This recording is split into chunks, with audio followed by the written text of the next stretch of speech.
There are many different sites that you can use to host your podcast. Now, the reason why you want to go down this route is it's just going to make your life a lot easier in the long run. Simply because when you upload to these podcast sites and hosting podcast sites, they will actually host it and they will actually generate a RSS feed for you so that you don't have to. It just makes your life a lot easier. There are many different sites, but we can recommend one particular one called Podomatic. That's Podomatic.com. If you go to Podomatic, you can actually create a free account. They have pro level accounts, but the free level account is just good as well. But you can also add tracking and other things like that if you want to go pro.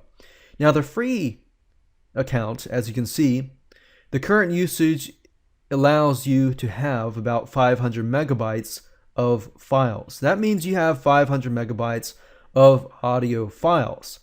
Bandwidth is the amount of visitors who listen to your podcasts. So obviously 15 gigabytes is a good amount, but 15 gigabytes can go fairly quick as well. But this is just a great way to start out and test how well your podcast is going to go. Obviously, when your podcast grows, then you can grow your account as well. There are other sites out there like podbean.com, which is cheap. It's not free, but it's fairly cheap. It's $3 to begin. You have 100 gigabytes of monthly bandwidth. In my opinion, that's actually fairly cheap, but you only get 100 megabytes of monthly storage. So as you saw with Podomatic, you get 500 megabytes, so that's a lot more, but you do get a lot more bandwidth. The bandwidth is actually when you got 100 gigabytes, that's a lot, and unmetered means unlimited. So that means you can have 300 megabytes, which I will admit, that doesn't really, 100 megabytes is a good amount already. Generally speaking, one audio file is about generally 2 to 3 to 5 megabytes. So even with the $3 amount, you have a good amount of space, or 300 amount, you have a good amount of space.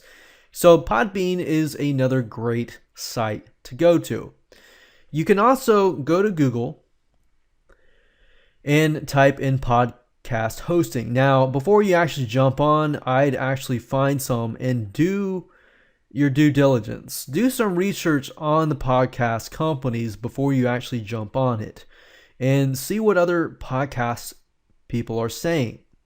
But I definitely recommend that you try out Podomatic first, because that's what we're going to be using in this video series.